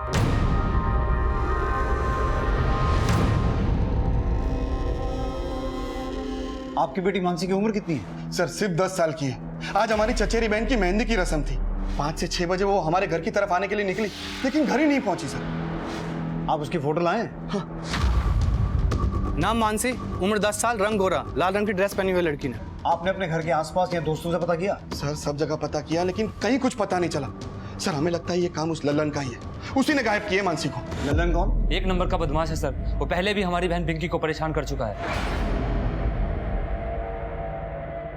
अरे पिंकी रानी, आज तो लल्लन टॉप लग रही हो तुम। हमको जाने दो। अरे ना हाय ना हेलो ना दुआ ना सलाम। देखो हमको तुमसे कोई बात नहीं करनी, हमको जाने दो। अरे लेकिन हमको तुमसे बहुत बात करनी है। देखो, अरे पिंकी,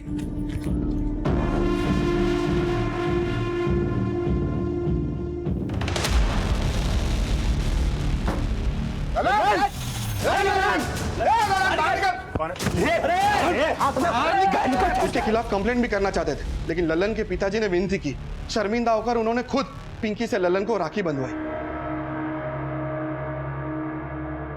सर फिर भी उसकी नियत नहीं बदली, वो पिंकी को फिर भी परेशान करता रहा। सर कल पिंकी का शादी, हमें तो लगता है हमसे बदला लेने के लिए वो मानसी को उठाए। दिनेश, तुम मानसी की बुआ के घर से लेके मानसी के घर तक पूरे रास्ते में पूछताछ करो, क्योंकि आजकल के माहौल में एक छोटी बच्ची के साथ कब क्या हो जाए कोई भरोसा नहीं है। वर्मा, तुम इस लल्लन को उठा के लाओ। सर।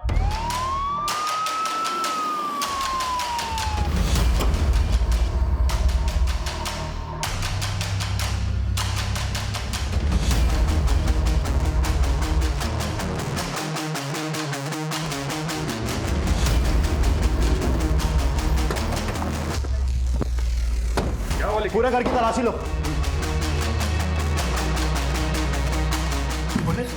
मानसी कहाँ है? कौन मानसी? साहब डालो से। हम किसी मानसी को नहीं जानते साहब।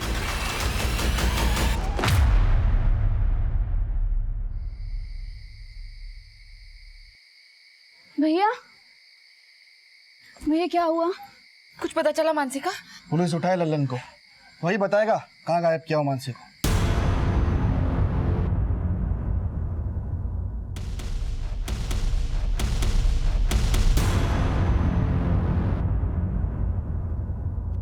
ये है मानसी, पिंकी की भतीजी। याद आया? तू नहीं उठाया ना इसे? साहब, अरे बिना जान पहचान के मैं क्यों उठाऊंगा किसी को? हम कोई क्रिमिनल थोड़ी है। शराब बंदी में शराब पी के बैठा है और अपने कैरेक्टर का सर्टिफिकेट दे रहा है। साहब हम सच कह रहे हैं साहब, मेरा यकीन कीजिए। सच तो मैं उगलवाता हूँ। तो मिश्रा हाथ मत रोकना। सर बहुत ढीठ है ये ललन, कुछ उगल ही नहीं रहा है। इसके जितने भी ठिकाने हैं हर जगह सर्च करो, हो सकता है वहीं कहीं इसने मानसी को छुपा के रखा हो। Okay sir. हेलो सर, हम मानसी के पिता बोल रहे हैं। कुछ पता चला मानसी का? फिलहाल तो ललन कुछ बोल नहीं रहा, पर हम पता लगा रहे हैं। प्लीज जल्दी पता कीजिए, कल मानसी की बुआ की शादी है। देखिए नेवल जी, हम पूरी कोशिश कर रहे हैं कि मानसी जल्द से जल्द मिल जाए। ठीक। बेटा, अब ऐसे में तो ये शादी नहीं हो सकती। नहीं चाची, शादी टाला ठीक नहीं। पर भैया, मानसी से ज्यादा जरूरी नहीं है ना हमारी शादी। घर में ऐसा माहौल रहेगा, पुलिस भी आती जाती रहेगी और फिर ऐसे में शादी कैसे होगी? एक काम करो, शादी हमारे दानापुर वाले घर से कर लो, वहाँ हम सारे इंतजाम करवा देंगे। सबको निमंत्रण यहाँ का दिए हैं, अब ऐन मौके पर 40 किलोमीटर दूर दानापुर कौन जाएगा? किसी को बुलाने की जरूरत नहीं, हम सबसे हाथ जोड़कर माफी मांग लेंगे। शादी का स्तर छोटा ही रखना। तुम लोग एक काम करो, सुबह होते ही दानापुर के लिए रवाना हो जाओ, हम आ जाएंगे पीछे से। जो ओझा परिवार कुछ घंटों पहले तक मानसी की बुआ पिंकी ओझा की होने वाली शादी की खुशियां मना रहा था, वही ओझा परिवार अब 10 वर्षीय मानसी के लापता होने से परेशान था। सबको लग रहा था कि इस परिस्थिति में पिंकी ओझा की शादी को आगे बढ़ा देना चाहिए, लेकिन हमारे समाज में लड़की की शादी को टालना बदनामी का विषय बन जाता है। एक तरफ एक बेटी के खो जाने का दुख और दूसरी तरफ एक बेटी के कन्यादान का दायित्व, यह असमंजस की स्थिति पैदा कर रहा था। मानसी के लापता हो जाने के दुख के साथ पिंकी की विदाई का उत्सव मनाना पड़ रहा था। वहीं मानसी को जल्द से जल्द ढूंढ निकालने के लिए पुलिस कोई कसर नहीं छोड़ रही थी, लेकिन शक के दायरे में आया लल्लन अपने बयान पर कायम था और पुलिस को मानसी से जुड़ी कोई लीड अब तक नहीं मिल पाई थी।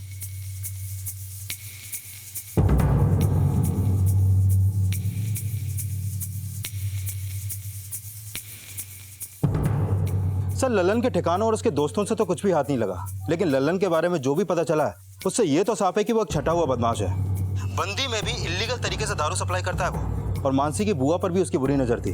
सर, कहीं ऐसा तो नहीं कि मानसी की बुआ की शादी रुकवाने के लिए उसने ही मानसी को गायब किया हो? लेकिन फिलहाल तो वो कुछ उगल नहीं रहा है। हो सकता है मानसी के गायब होने का कोई और चक्कर हो। घर में शादी का माहौल था, हो सकता है उसने ऐसा कुछ देखा या सुना हो जिसकी वजह से उसे गायब कर दिया गया हो। वर्मा, उसके घर के आसपास और अच्छे से पूछताछ करो। Okay sir.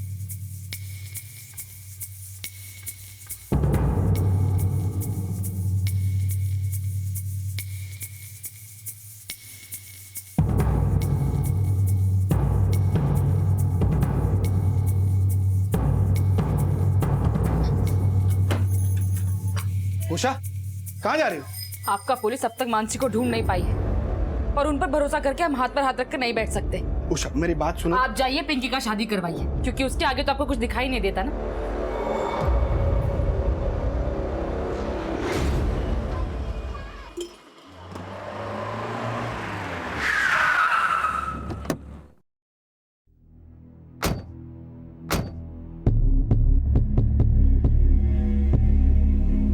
ये तो मानसी है, नवल जी की बेटी। क्या हुआ साहब? कल शाम को ही अपने चाचा के घर से निकली थी, लेकिन घर वापस पहुंची नहीं। ऐसे कैसे हो सकता है? वो तो मेरे आंखों के सामने गई थी यहाँ से। ए मानसी, कहाँ जा रही हो? घर पे जा रही हूँ। ये देखिए मेहंदी है। बहुत अच्छा मेहंदी है। चलिए बाय। बाय। जब वो जा रही थी कोई था उसके साथ? नहीं साहब, वो तो अकेली थी। कल इसको किसी के साथ देखा था? खूब पढ़ते पंडित जी, तभी तो फर्स्ट आते हैं। आपके तरह चौथी फेल थोड़ी ना। नहीं साहब, कल इसके साथ कोई नहीं था। पंडित जी, किसी संदिग्ध व्यक्ति को इसके आसपास देखा था जो इसे बहला के ले जाए? नहीं साहब। और लल्लन इसके आसपास था? हाँ साहब, कल लल्लन यहाँ पर चक्कर काट रहा था, लेकिन मानसी उसके साथ नहीं थी। सर, आसपास के लोगों से पता चला है कि लड़की कल इसी रास्ते से गई है।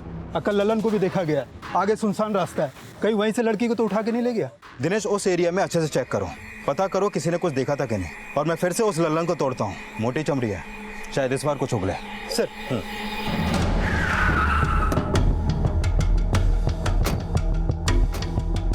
नवल जी, हम मानसी को ढूंढने की पूरी कोशिश कर रहे हैं, लेकिन हो सकता है कि मानसी के गायब होने में किसी और का हाथ हो। आपको लल्लन के अलावा किसी और पर शक है? नहीं सर, लल्लन के अलावा हमें किसी पर भी शक नहीं। वही गायब की है मानसी को। साहब, साहब हमने कुछ नहीं किया है, हमको कुछ नहीं पता मानसी के बारे में साहब। कुछ नहीं किया तो शिवपुरी में पिंकी के घर के चक्कर क्यों लगा रहा था? और कल शाम को भी तू वहीं पे था, क्यों? वो तो हम दोस्तों को मिलने गए थे। दोस्तों से मिलने गया था या अपनी दुश्मनी निकालने गया था? अपनी दुश्मनी निकालने के लिए तूने मानसी को ही उठा लिया? साहब हम सच कह रहे हैं साहब, हम तो वहाँ पे गए थे सिर्फ पिंकी को देखने के लिए। हम शादी से पहले एक बार उसको देखना चाहते थे, बाकी मानसी के बारे में कुछ नहीं पता साहब हमको। ऐसे नहीं बोलेगा तू, तोड़ो इसे। हाँ बोलो वर्मा। सर लल्लन ने अभी तक कुछ उगला नहीं है, कहीं किसी और ने तो मानसी को किडनैप नहीं किया। लेकिन ना तो मानसी के लिए कोई रैंसम कॉल आया है और ना ही मानसी के घर वालों ने किसी और पे शक जताया है। हमें हर एक पॉसिबिलिटी को खंगालना होगा, होने को कुछ भी हो सकता है। एक काम करो वर्मा, आसपास के सभी नाले तालाब हर एक जगह को अच्छे से चेक करो। Okay sir.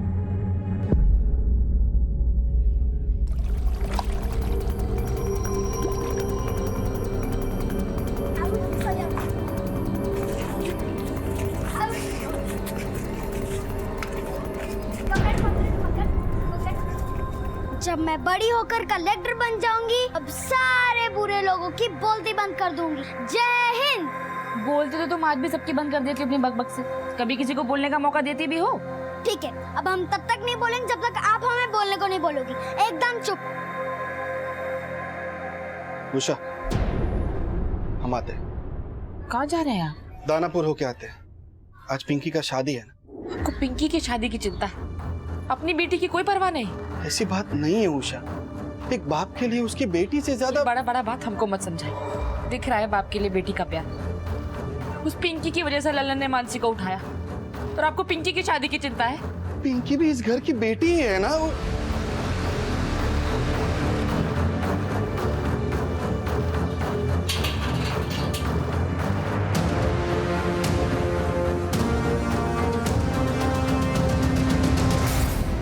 ना तो ललन कुछ उगल रहा है और ना ही मानसी का अभी तक हमें कुछ सुराग मिला है, और मानसी के पेरेंट्स को कोई रैंसम कॉल भी नहीं आया।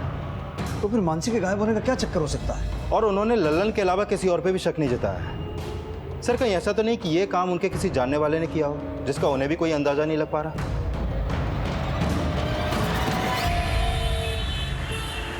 मम्मी। बस बेटा।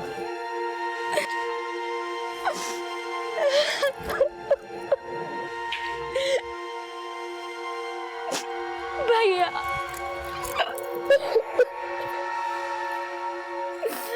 हम कितने अभागे हैं ना, हम आप सबसे विदा हो रहे हैं। और मानसी, तो मानसी की चिंता मत कर, कुछ नहीं होगा उससे। चल।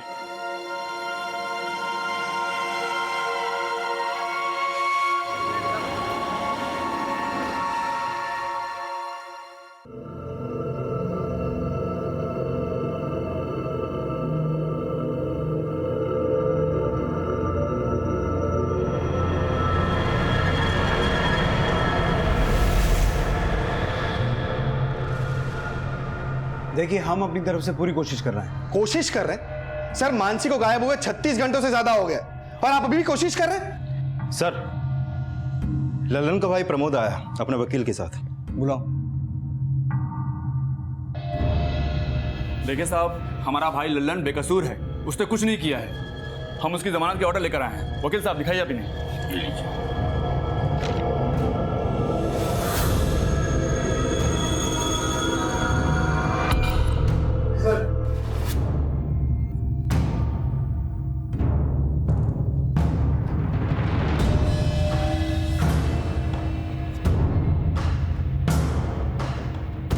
ठीक है, आप लोग जा सकते हैं। सर ये ठीक नहीं हो रहा है हमारे साथ। नवल जी बात को समझने की कोशिश कीजिए। लल्लन को जमानत कोर्ट ने दी है, हम उसमें कुछ नहीं कर सकते हैं। लेकिन हाँ, अगर मानसी को उसी ने गायब किया है तो हम उसे छोड़ेंगे नहीं।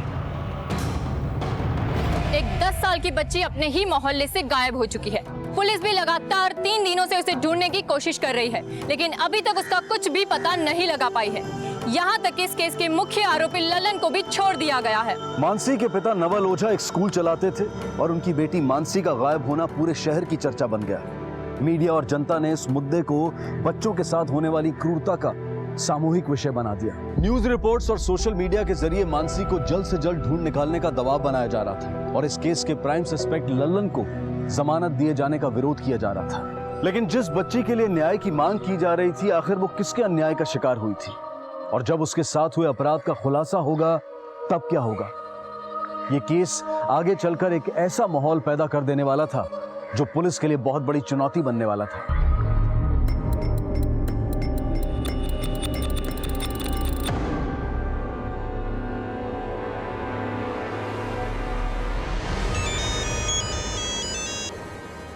हेलो, तुम्ही ने गायब किया है ना हमारी मानसी को? ये क्या कह रही हो तुम? मैं मानसी को क्यों उठाऊंगा? क्यों गायब करोगे ये तुम भी जानते हो और हम भी। बस ये बताओ किया है या नहीं? अरे मैं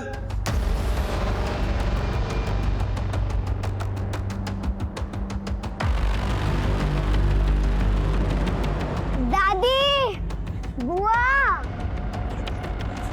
मम्मी यहाँ आई है क्या? नहीं मानसी, वो तो यहाँ नहीं आई। क्या हुआ बेटा? तो फिर मम्मी कहाँ गई? हम स्कूल से घर पे आए तो घर पे ताला लगा हुआ था। अच्छा, तो तू इतनी टेंशन काहे ले रही है? आ जाएगी भाभी, तू हमारे साथ अंदर चल, तेरा आज फेवरेट सब्जी बनाया है। हाँ? चल। कैसे? वाह बुआ, आपकी तरह तो सब्जी और कोई बना ही नहीं सकता है। पर अभी तो आपकी शादी हो जाएगी, फिर मुझे इतना अच्छा सब्जी बना के कौन खिलाएगा? ठीक है, ऐसा करते, आप ना हमें सब्जी बनाना सिखा दो। हम तुमको सिखाएंगे? ना बाबा ना, तुझे कोई सिखा ही नहीं सकता। कितना बड़बड़ करती है, उल्टा हमको ही सिखा देगी तू।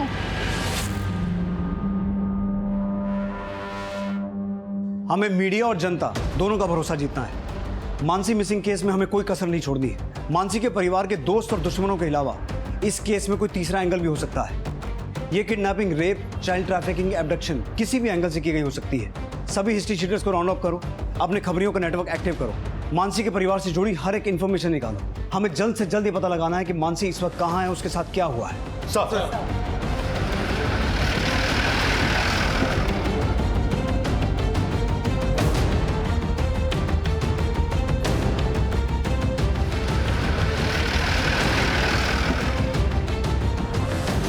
और अब आखिरकार वो खबर सामने आने वाली थी जो पुलिस, परिवार, मीडिया और जनता सबको सकते में डाल देने वाली थी।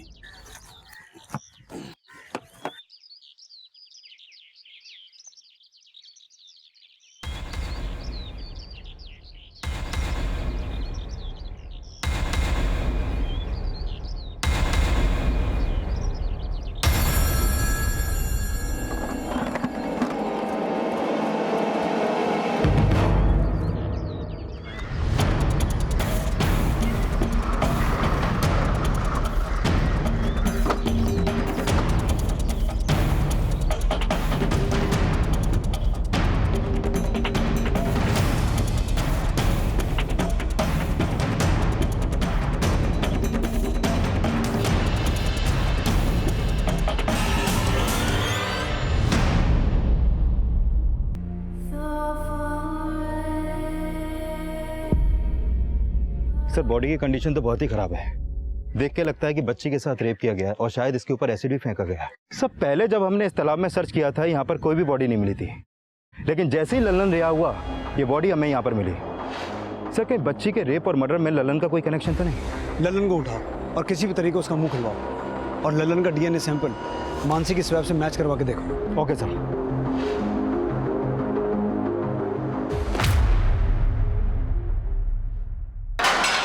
साहब, अरे साहब देखिए, साहब हमारा यकीन कीजिए, हमने कुछ नहीं किया साहब। नवल से तुझे बदला लेना था।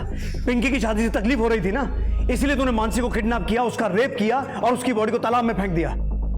कबूल कर, ये सब तेरा किया जा रहा है। बोल साहब, नहीं बोल साहब, हम सच कह रहे हैं साहब। अरे जब हमने कुछ किया ही नहीं तो कैसे कबूल कर ले?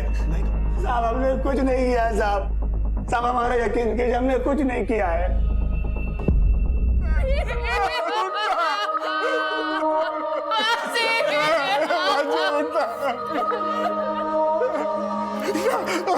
कितना पैसा खिलाया वो तुमको?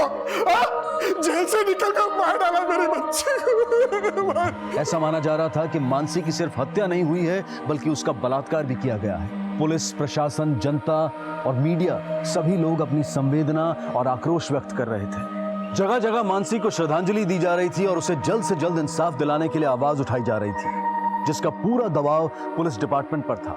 पटना के SP Rishikesh Sinha Mansi murder case की तहकीकात कर रहे थे और पुलिस टीम से इस हत्याकांड का संज्ञान ले रहे थे। वही तो मैं आपसे जानना चाहता हूँ कि इस केस में लल्लन ही आपका प्राइम सस्पेक्ट है या आपने और भी कुछ इन्वेस्टिगेशन की है? आप जानते हैं ना मीडिया कितना बवाल मचा रही है, कितना मुश्किल हो रहा है हमें उनके हर सवाल का जवाब देना। सर, हम इस केस की गंभीरता को समझ रहे हैं और लल्लन के अलावा इस केस के जितने भी एंगल्स हैं सबको अच्छे तरीके से इन्वेस्टिगेट कर रहे हैं। सर, मानसी के परिवार के दोस्त या दुश्मन किसी का भी हाथ हो सकता है मानसी के गायब होने में। सर, आई एम श्योर हम बहुत जल्दी किसी न किसी नतीजे पे पहुंचेंगे।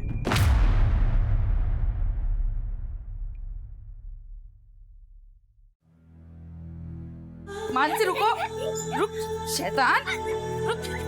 बहुत परेशान करती है ना। हाँ हाँ हाँ हाँ, कहाँ है? इधर आओ, इधर आओ, इधर आओ।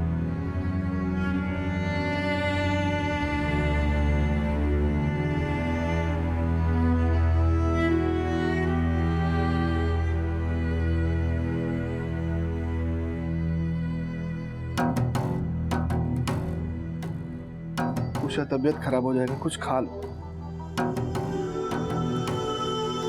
हमको नहीं खाना है, हम भी मानसी के पास चले जाएंगे। भाभी कुछ तो खा लीजिए, ऐसा कैसे चलेगा?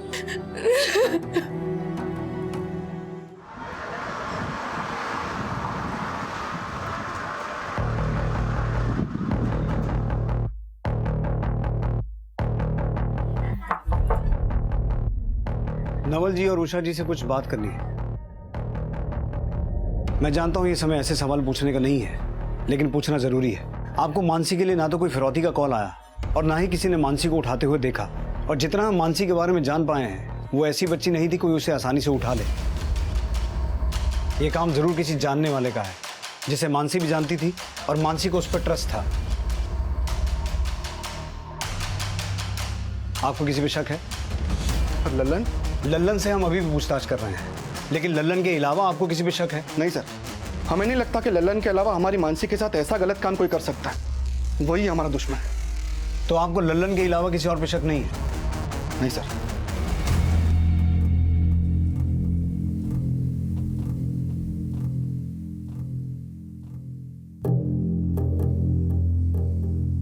ये भी तो हो सकता है कि लल्लन की जगह कोई और ही दुश्मन हो। कहीं पिंकी ने तो।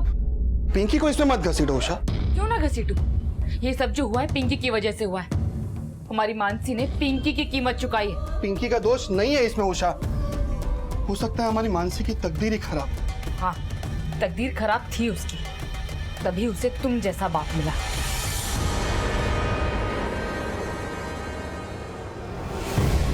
मानसी की पोस्टमार्टम रिपोर्ट। इस रिपोर्ट में एक चौंकाने वाली बात पता चली है। मानसी का ना तो रेप हुआ और ना ही उस पर कोई एसिड फेंका गया। क्या?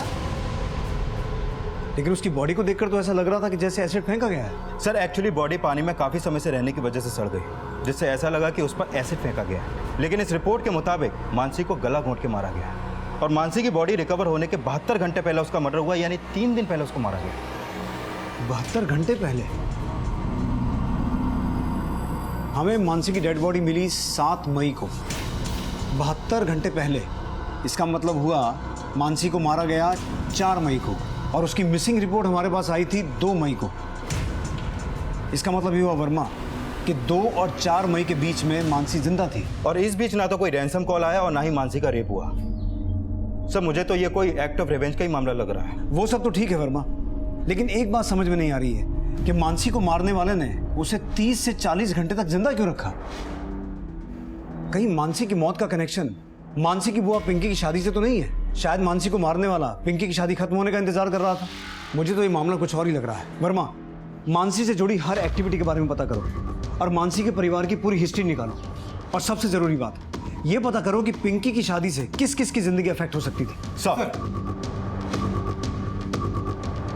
पुलिस को अब लग रहा था कि मानसी की हत्या का कनेक्शन उसकी बुआ पिंकी की शादी से हो सकता था, लेकिन पोस्टमार्टम रिपोर्ट ने इस बात को खारिज कर दिया कि मानसी का बलात्कार हुआ था और उस पर एसिड फेंका गया था। लेकिन प्रेस, सोशल और इलेक्ट्रॉनिक मीडिया पर अब भी ये खबरें चल रही थी और पुलिस की भूमिका पर सवाल उठाए जा रहे थे। मानसी मर्डर केस को लेकर पब्लिक में आक्रोश दिन ब दिन बढ़ता जा रहा है। जितनी डिले आपकी इन्वेस्टिगेशन होगी, उतना ही ज्यादा गुस्सा पुलिस डिपार्टमेंट को बर्दाश्त करना होगा। I realise that sir, but I have a strong feeling कि ये केस जैसा दिखाई दे रहा है, असल मामला उससे ज़्यादा पेचीदा है, क्योंकि मानसी के हत्यारे ने मानसी को मारने से पहले 36 से 40 घंटे तक इंतजार किया, उसके बाद उसे मारा। यानी आप ये कहना चाहते हैं कि मानसी का मर्डर उसके बुआ की शादी से रिलेटेड है?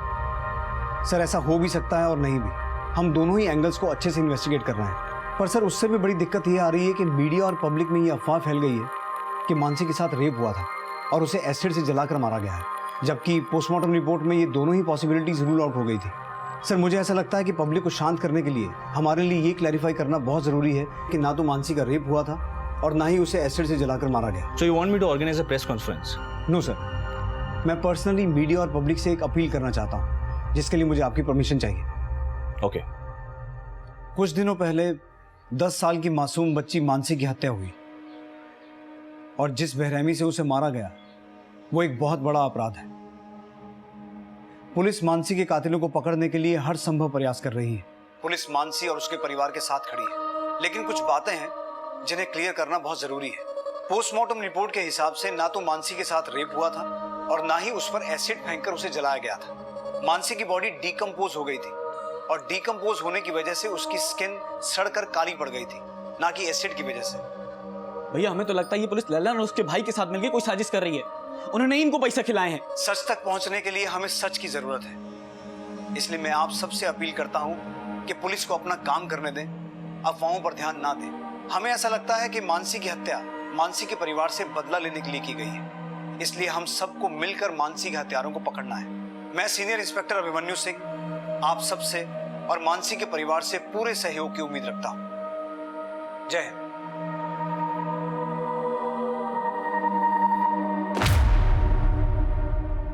लल्लन को इतना तोड़ा लेकिन उसके बावजूद भी वो कुछ उगल नहीं रहा। हो ये भी सकता है वर्मा कि मानसी के परिवार की लल्लन से दुश्मनी का फायदा उठाकर मानसी के परिवार से जुड़े किसी दोस्त या दुश्मन ने कांड किया हो और उसे ऐसा लग रहा हो कि हमारा शक लल्लन पे जाएगा। सर मैंने मानसी के बारे में पता किया, वो बहुत ही नटखट थी, वो किसी को भी कुछ कह दिया करती थी जिससे लोगों को बुरा लगता था। हो सकता है मानसी ने उस दिन किसी को कुछ कह दिया हो और उसे बुरा लगा हो और ऐसा काम कर दिया हो। लेकिन सर मानसी 10 साल की बच्ची थी, क्या वो अपनी बातों से किसी को इतना अफेंड कर सकती थी कि कोई उसे इतनी बेरहमी से मार? वर्मा आजकल लोग छोटी से छोटी बात को लेकर भी मर्डर कर देते हैं। पता करो मानसी के इस स्वभाव की वजह से किसको इतनी तकलीफ हो सकती है कि वो उसे इतनी बेरहमी से मरवा दे। अपने खबरियों को काम पे लगाओ, क्योंकि हमें मानसी से जुड़े हर एक आदमी की हर एक डिटेल को खंगालना है। Okay sir. पुलिस पर अब दोहरी जिम्मेदारी थी, एक तरफ मानसी के कातिलों को पकड़ना और दूसरी तरफ शहर में शांति बनाए रखना। इस केस से जुड़ी हर छोटी से छोटी खबर एक ब्रेकिंग न्यूज की तरह फैल रही थी और पुलिस को अब इस केस में एक अहम जानकारी मिली। पिंकी हो जा। हाँ सर वही, उसका नवल के स्कूल किसी लाइब्रेरियन के साथ चक्कर चल रहा था और दोनों कांड करते हुए पकड़े गए थे। जब ये बात नवल को पता चली तो उसने बहुत हंगामा करा और तो और उस लाइब्रेरियन को बेइज्जत करके जॉब से बाहर भी निकाल दिया। मतलब लल्लन और वो लाइब्रेरियन दोनों पिंकी के प्यार में थे और मानसी को किडनैप करके रखा गया 36 घंटे तक, मतलब पिंकी की शादी पूरी होने तक। इसका मतलब है वर्मा, किडनैपर का मोटिव मानसी को नुकसान पहुंचाना नहीं बल्कि पिंकी की शादी को रुकवाना था। और जब ऐसा नहीं हुआ तो किडनैपर ने मानसी को मार दिया, शायद गुस्से में या डर में। पता करो ये लाइब्रेरियन कौन है।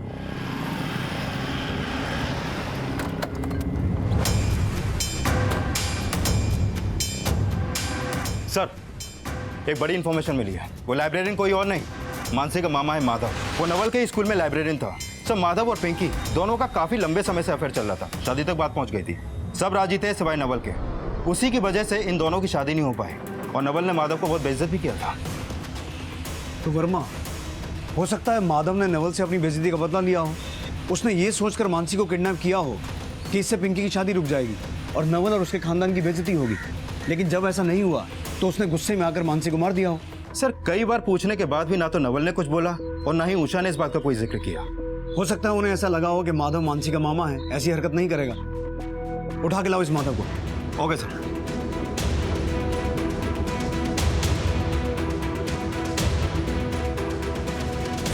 साहब ये कैसी बातें कर रहे हैं आप? मैं मानसी का मामा हूँ, मैं उसे कैसे मार सकता हूँ? ये रिश्तों की दुहाई कहीं और जाके देना।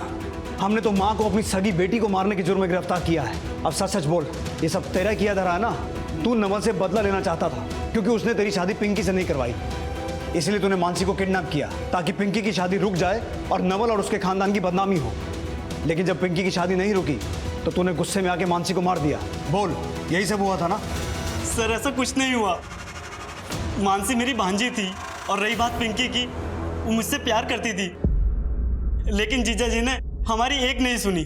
जीजा जी हम पिंकी को कहाँ पसंद है कहाँ नहीं ना वो हम देख लेंगे, पर तुम इस घर के आसपास भी कहीं दिखे ना तो समझ लो तुम्हारे जीवन का आखिरी दिन होगा। हमारे साथ साथ जीजा जी ने पिंकी का भी दिल तोड़ दिया। प्यार करती थी मुझसे और अब उसकी जबरदस्ती शादी करा दी गई। लेकिन तू नहीं चाहता था कि पिंकी की शादी हो। इस सारे कांड में पिंकी ने भी तेरा साथ दिया ना? नहीं सर, उस दिन के बाद से मेरी हिम्मत ही नहीं हुई कि मैं जीजा जी के खिलाफ जाकर पिंकी से बात करूं। तो इसका मतलब ये हुआ कि सारा कांड तूने अकेले ही किया है? नहीं सर, मैंने कुछ नहीं किया।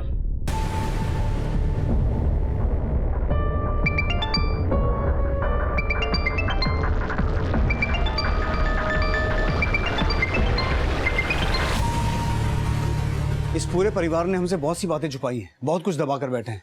पूरी फैमिली के कॉल रिकॉर्ड्स निकालो, खासकर पिंकी और माधव के। अब इस केस के तार जुड़ते नजर आ रहे हैं।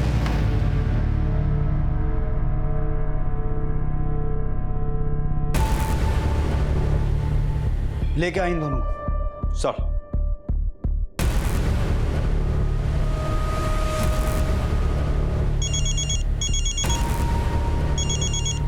हेलो, क्या?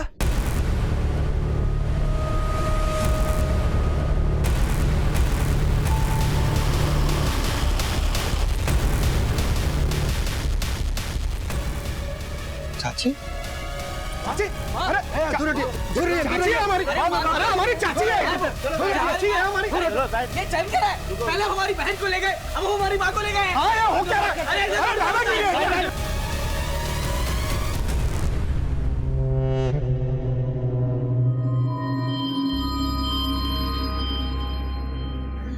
नवल भैया हमारे और माधव के रिश्ते के खिलाफ थे। उनके कहने पे हम उसे भूल गए। फिर हमारी जिंदगी में मनोज आया।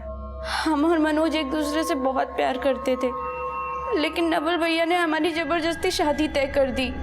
मनोज, कल हम अपने हाथ में किसी और के नाम की मेहंदी नहीं लगवाएंगे। हमने अपनी सारी पैकिंग कर ली है। तुम आज रात को हमें मोड़ पे मिलो मनोज, हम यहाँ से भाग जाएंगे। बुआ, अब भागने वाली हो? क्या हुआ बेटा? दादी आपको पता है बुआ ना किसी के साथ भागने वाली है। हाँ, हमने खुद उन्हें फोन पे बात करते हुए सुना। मानसी, देख बेटा, तू हमारी अच्छी बेटी है ना, है ना? तो देख, ये बात किसी को नहीं बताना। नहीं बताएगी ना? ठीक है दादी। आपने मानसी को चुप रहने की नसीहत तो दी, लेकिन आप ये बात अच्छी तरह से जानती थी कि मानसी अपने स्वभाव के अनुसार ये बात किसी को भी बता सकती है। इसलिए अपनी बेटी की इज्जत बचाने के लिए आपने उस मासूम मानसी को। सर आप ये कर क्या रहे हैं सर? पहले हमारी बहन पिंकी को ले आए, फिर चाची को ले आए। सर छोड़िए उन्हें। देखिए नवल जी, आपकी बेटी मानसी का मर्डर खुद आपकी चाची कमला देवी और आपकी बहन पिंकी ने किया है। उन्होंने अपना ये गुनाह खुद कबूला है।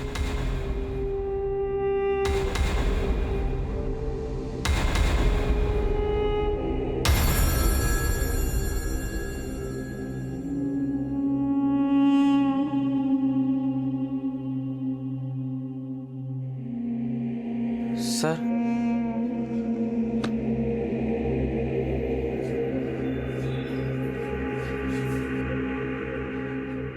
बोलो। सर, माँ ने और पिंकी ने कुछ नहीं किया। ये गलती हमसे और रतेंद्र भैया से हुई है। अरे हम सच बोल रहे हैं, हमारे पापा ने ना हमारे लिए इतनी मोटी फाइल बनवाई है। चल झूठी। अरे हम झूठ नहीं बोल रहे, ये आज भी झूठ कह रही है और जो कल कहा था वो भी बिल्कुल झूठ था। कल कह रही तो बिल्कुल सच था। हमने बचाई है पिंकी बुआ की शादी, वरना वो तो भागने वाली थी। चल झूठी, बढ़िया शादी बचाने वाली। और तू अपना मुंह बंद करके रख, समझी? और चल यहाँ से। सर, हमें सिर्फ इस बात का डर था कि अगर मानसी के कारण ये बात बाहर आ जाती कि पिंकी किसी और के साथ भागने वाली थी, तो सर पिंकी की शादी टूट जाती। लेकिन हम जानते हैं मानसी का मुंह बंद करना इतना आसान नहीं था। ठीक है, अगर आप हमें मेहंदी नहीं दोगे ना तो फिर हम जाके पापा को बोल देंगे। सर, हमको लगा अगर वो बात किसी को पता चल जाती तो पिंकी की शादी में बहुत बड़ा प्रॉब्लम हो जाता। तो सर हम सोचे कि जब तक पिंकी की शादी नहीं हो जाती तब तक हम तो सोचे थे कि उसको किसी तरह समझा बुझा के छोड़ देंगे। तब तक मामला इतना बढ़ गया कि हमें ना चाहते हुए भी उसे मारना पड़ा। चलो।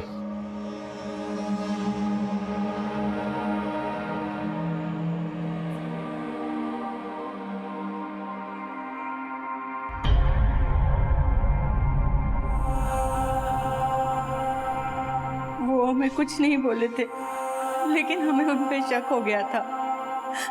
पर हम नहीं चाहते थे कि हमारे बच्चों की जिंदगी बर्बाद हो, इसलिए ये गुनाह हमने अपने सर पे ले लिया।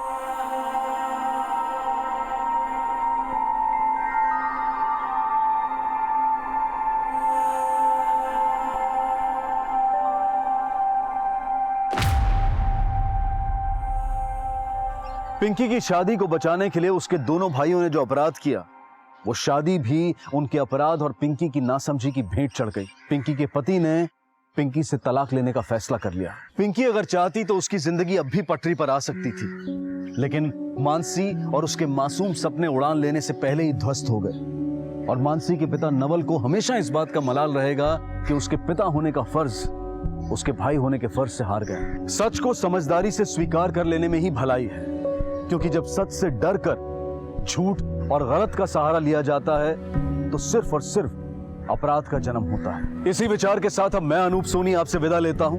फिर मुलाकात होगी अगले एपिसोड में एक और चौंका देने वाले केस के साथ। तब तक अपना और अपने परिवार का ख्याल रखें और देखते रहें क्राइम पेट्रोल सिटी क्राइम्स। सबक एक को सीख हम सबको। जय हिंद। क्राइम पेट्रोल्स के और भी दिलचस्प कहानी देखने के लिए हमारे चैनल को सब्सक्राइब करें और बेल आइकॉन दबाना न भूलें।